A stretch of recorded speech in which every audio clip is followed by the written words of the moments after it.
शहरामध्ये शहर झपाट्याने वाढत आहे, पण आपल्या सूर्यनगरीकडे विकास होताना दिसत नाही. आणि जे बी काही रस्ते आहेत ते रस्ते खराब दिसतात. तर नेमकं सूर्यनगरीकडे जे दुर्लक्ष झालंय, तर ते कशामुळे झालंय आणि नेतृत्व इथं कुठे कमी पडलंय असं आपलं वाटतं काय? 100% नेतृत्व कमी पडले. कारण काय झालंय, की इंटरनल रस्ते जे आहेत ते कुठलेच झालेले नाहीत. ड्रेनेज लाईनची व्यवस्था व्यवस्थित झालेली नाही. पहिल्या ज्या लाईनी केल्या त्या लोकसंख्या वाढीच्या हिशोबाने केलेल्या नाहीत. एकदम 6 इंच ड्रेनेज लाईन आहे, 9 इंच ड्रेनेज लाईन आहे. त्यामुळे चॉकअपचं वगैरे प्रमाण पण जास्त आहे. इथं काय होतंय, पक्षांनी गृहीत धरलेला मतदार आहे. तो की आम्ही वारंवार हा आपलाच मतदार आहे. त्याच्यामुळं काय झालंय, की इथल्या ज्यांना संधी दिली पाठीमागच्या 5 वर्षामध्ये, त्याच्या पाठीमागच्या 5 वर्षामध्ये यांनी काहीच विकास कामाच्या बाबतीमध्ये कुठंही पाठपुरावा केला नाही, कुठलाही विकासाचं काम आणलं नाही, कोणतं सुशोभीकरण नाही, तुमचा ओपन स्पेसची सगळी स्वच्छता नाही, सगळे कचरा त्याच्यामध्ये पडलेला आहे, झाड-झुडपं उगवलेली आहेत. रस्त्याचा प्रश्न गंभीर आहे. अजून भिगवण रोडला जो एक रस्ता आहे, आपला मेन भिगवण रस्ता, तो तांबेनगर आणि सूर्यानगरीला जोडलेला आहे. तो बंद केल्यामुळे एवढा नाहक ग्राहकांना त्रास होतोय, व्यावसायिकवाल्यांना त्रास होतोय. चौकाचा त्याचा लोड चौकावरती गेलाय. चौकात एमआयडीसी चौकामध्ये लोड झाल्यामुळे महिलांना गाडी चालवता येईना, मुलांना गाडी चालवता येईना. फार बिकट अवस्था ह्या रस्त्यांमुळे झालेली आहे. मंडईचा आपण सूर्यानगरीमध्ये जी मंडई भरती तिचा पार्किंगची प्रश्न एवढा गंभीर झालाय, की रस्त्यावरती सर्व वाहनं असल्यामुळे लोकांना जा-ये करण्यासाठी मोटरसायकल असेल, महिला असेल, मुलं असतील, कोणालाही जा-ये करण्यासाठी अर्धा-अर्धा तास वेळ काढावा लागतोय, साईटहून जावं लागतंय, दुसऱ्या रस्त्याचा पर्यायी मार्ग शोधावा लागतोय.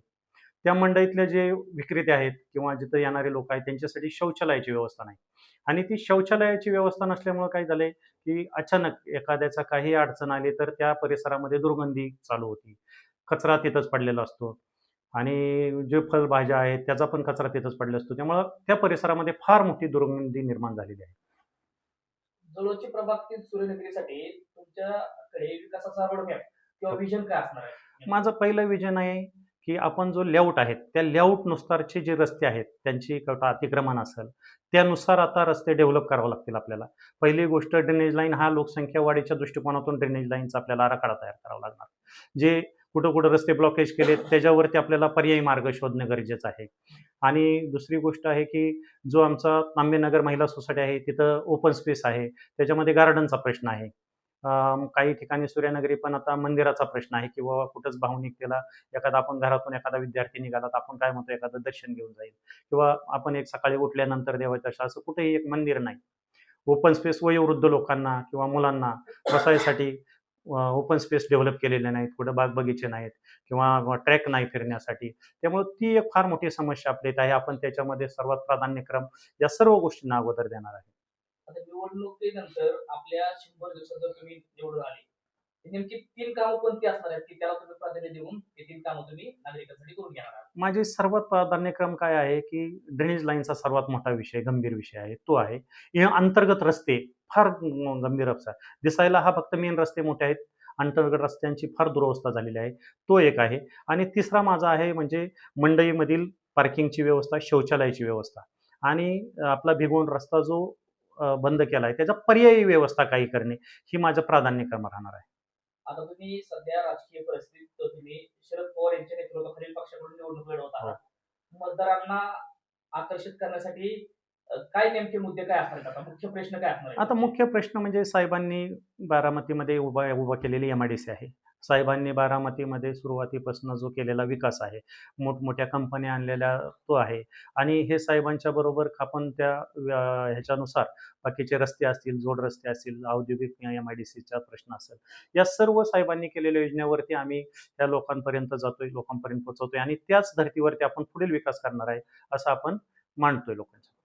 स्थानिक नागरिक ज्यावेळेस त्यांच्या समस्या प्रशासनाकडे मांडतात त्यावेळेस प्रश्न घेऊन जातात त्यावेळेस त्यांचा आवाज दडपण्याचा प्रयत्न केला जातो असा आरोप होतो. हो, बरोबर आहे ना, 100%. कारण काय झालंय, की विरोध हा नसल्यामुळं, विरोधामध्ये आपण जे काही समजा बाबा आता नगरपालिकेची सत्ता आहे, त्याच्यामध्ये विरोधक नसल्यामुळं मी म्हणेल तसंच कार्यक्रम चाललेला आहे. त्याच्यामुळं हा नागरिकांचा प्रश्न दडपला जातोय. आज तुम्ही पहा, पाणीपट्टी, घरपट्टी, घरपट्टीची तर आकारणी, शासकीय वगैरे घरपट्टीची आकारणी तर एवढी मोठ्या प्रमाणात झालेली आहे, की सर्वसाधारण माणूस त्या घरपट्टीचा खर्च सुद्धा आता त्याच्या वार्षिक किंवा मंथली उत्पन्नातून करू शकत नाही, एवढी बिकट अवस्था झालेली आहे त्याची. आपल्याला असं काय वाटतं की जळूचा जे विकास आहे, हं. तो विकास का थांबलाय आणि जाणून बुजून आपल्या सूर्यनगरीकडे जाणून बुजून लक्ष दिलं जात नाही का? हो, नाही ना. जाणून बुजून लक्ष दिलं जात नाही. कारण काय झालंय गृहीतच धरलं इथल्या लोकांना. त्यामुळे हे जाणून बुजून लक्ष दिलं जात नाही. कारण हे आपलेच आहेत. आणि काय होतंय इथून भांडणारा पण कोणी नाही. नगरसेवक नाही किंवा एखादा बुवा स्थानिक हे सर्व बाहेरून आलेले लोक आहेत. स्थानिक लोक नसल्यामुळं काय होतंय प्रत्येकजण म्हणतोय की "याला आपण कसं, आपण कसं?" त्याचा एवढा त्रास होतोय लोकांना, की फार त्रास व्हायला लागलेला आहे. जर तुम्हाला प्रकरणात जातो हं. दुसरा टप्पा हो. पुढे गेला तर तुम्हाला कसा प्रतिसाद मिळाला? नाही मला प्रतिसाद चांगला मिळाला, पण समस्यांचा पाडा भरपूर आहे या प्रभागामध्ये. नेमक्या कोणत्या समस्या तुम्हाला अशा की लोकांनी घरपट्टीचा विषय फार मोठा हे विषय आहे. दुसरी गोष्ट हा रस्त्याची अडवणूक झालेली आहे त्याचा फार मोठा प्रश्न आहे. आणि जे अंतर्गत रस्ते आहेत त्याच्या दुरुस्तीकरणासाठी किंवा नवीन करण्यासाठी तो एक प्रश्न आहे. पाणी सुटताना वेळेवर सुटत नाही. 2 दिवसानंतर, 3 दिवसानंतर पाणी सुटतंय.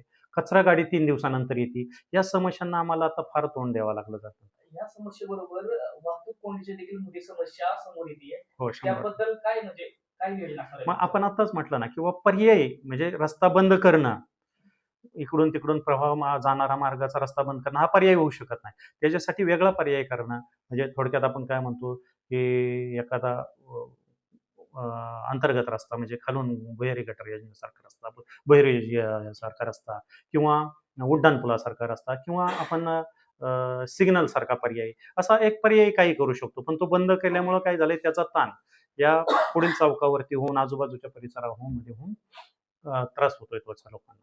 तुम्हाला विजयाची खात्री किती वाटते आणि विजय झाल्यानंतर तुमचं पहिलं उद्दिष्ट काय आहे? नाही मला विजयाची 100% खात्री आहे. माझं पहिला या विजय झाल्यानंतर मी पहिलं लोकामुख विकासाच्या कामाला पहिलं प्राधान्य देणार आहे. मतदारांना काय आव्हान असणार आहे तुमचं आता? नाही मतदारांना माझं आव्हान आहे, की आपण मला निवडून द्या. मी प्रशासनाचा 5 वर्ष एका गावाचा सरपंच, 15 वर्ष ग्रामपंचायत सदस्य असल्यामुळे मला प्रशासनाचा प्रशासनावरती काम करण्याचा चांगला अनुभव आहे.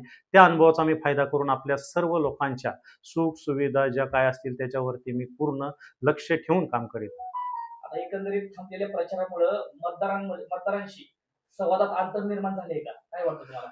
नाही, आता आम्ही तर संवाद ठेवलेला आहे. पण बाकीच्यांनी प्रचार थांबवला होता. पण आम्ही प्रत्येकाशी संवाद साधत होतो. आजपासून पुन्हा नव्याने प्रचार हो, सुरू नव्याने प्रचार सुरू झाला. त्याबद्दल कसं म्हणजे आता काय रणनीती असणार आहे? काय डावपेच असणार आहे? नाही, आम्ही आमचं सगळ्यात मतदारांच्या गाठी बेले घेणे, आपण काय विकास करणार आहे, करणार आहे, हे लोकांना पटवून देणं. लोकांच्या मध्ये जाऊन आपण काय करणार आहे, कसं करणार आहे, व्हिजन काय आहे, काम काय करणार आहे, कशा कोंडी सोडवणार आहे वाहतुकीच्या विकासाच्या बाबतीमध्ये या चर्चा करणं. आपण आपली तिथं जाऊन प्रतिमा दाखवून देणं, की बाबा आपण काय केलंय, काय करणार आहे.